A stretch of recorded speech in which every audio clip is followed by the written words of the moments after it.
Hello students, आज हम refraction of light discuss करेंगे। अगर डेफिनेशन के पॉइंट ऑफ व्यू से बात करें तो the phenomena of change in path of light when the ray of light goes from one medium to another medium. अगर हम इसकी एक्सप्लेनेशन के बारे में बात करें तो जब भी कोई रे ऑफ लाइट एक मीडियम से दूसरे मीडियम में जाती है तो उसका पाथ क्या हो जाता है, चेंज हो जाता है। इसी फिनोमिना को हम क्या बोलते हैं, रिफ्रैक्शन ऑफ लाइट। देखना इस डायग्राम के थ्रू, ये हमारे पास ग्लास स्लैब है एक, जो ग्लास की बनी हुई है।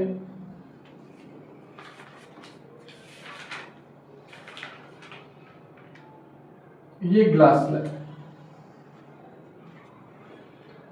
P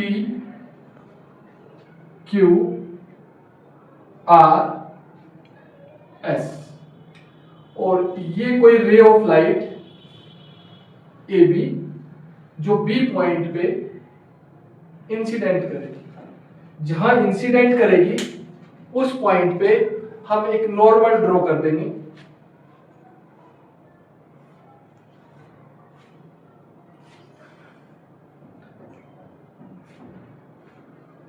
ये नॉर्मल ड्रॉ कर दिया और इस नॉर्मल का नाम रख दिया हमने N1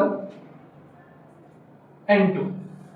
ये जो आपकी ग्लास स्लैब है ये ग्लास की बनी हुई है और इस तरफ जो है ये एयर मीडियम है। कौन सा मीडियम है, एयर। तो अगर ग्लास स्लैब नहीं होती तो ये जो A B ray of light है ये ऐसे स्ट्रेट पास करती है, ऐसे। अगर ग्लास स्लैब इसके पाथ में नहीं आती तो ये ऐसे ट्रेवल करती, लेकिन मीडियम चेंज होने की वजह से ये रे ऑफ लाइट इधर बेंड हो गई ऐसे।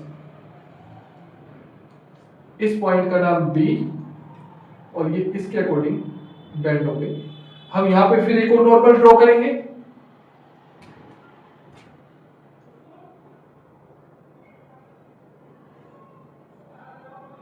ये नॉर्मल ड्रॉ कर लिया और इस नॉर्मल का नाम रख दिया N1 dash N2 dash.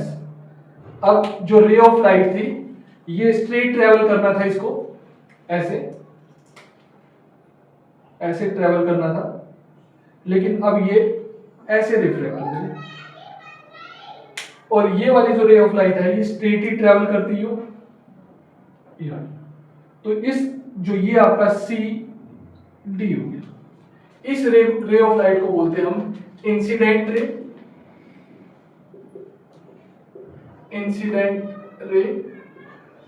Incident ray और नॉर्मल के बीच में जो एंगल होता है उसको बोलते हैं एंगल ऑफ इंसिडेंस।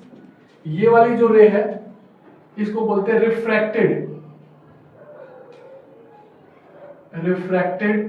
रे, और ये वाली जो रे है इसको बोलते हैं एमर्जेंट रे।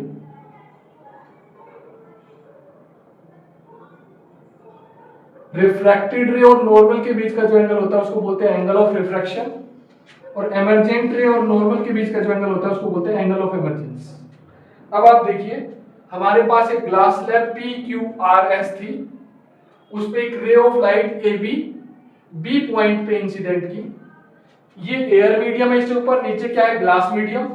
तो बी पॉइंट पे इंसिडेंट की तो वो जानी तो इस डॉटेड लाइन के अकॉर्डिंग थी, लेकिन जब मीडियम चेंज हो गया एयर से ग्लास तो वो BC के अकॉर्डिंग क्या हो गई, रिफ्रैक्ट हो गई। फिर C पॉइंट पे इंसिडेंट की, फिर मीडियम चेंज हो गया, क्योंकि ये कौन सा मीडियम है, एयर। अब वो जाने तो इस डॉटेड लाइन के अकॉर्डिंग थी, लेकिन किसके अकॉर्डिंग गई, CD के अकॉर्डिंग गई। तो जब भी कोई रे ऑफ लाइट एक मीडियम से दूसरे मीडियम में जाती है तो उसका पाथ चेंज हो जाता है। इसी फिनोमिना को हम क्या बोलते हैं, refraction of light. Refraction of light में तीन रूल, आपके दो रूल हैं, एक incident ray, normal and refracted ray all lies in same plane. दूसरा जो है वो स्नेल्स लॉ के नाम से जाना जाता है।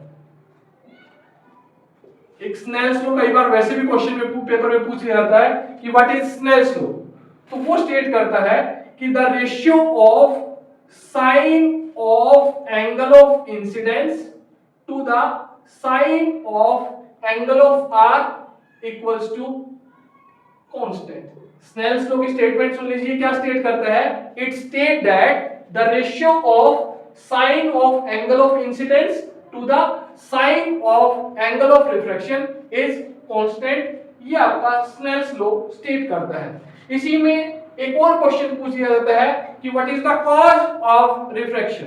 तो the change in speed of light when it goes from one medium to the another medium is the cause of refraction of light. बोलता है कि भाई लाइट का रिफ्रैक्शन का कारण क्या है? तो जब भी कोई रे ऑफ लाइट एक मीडियम से दूसरे मीडियम में जाती है, तो अगर रेयर से डेंसर में जाएगी तो स्पीड डिक्रीज होगी, डेंसर से रेयर में जाएगी तो स्पीड इंक्रीज होगी। इसी के रिगार्डिंग दो पॉइंट्स और है कि जब भी कोई ray of light rare medium से डेंसर मीडियम में जाती है, then it bends towards the normal.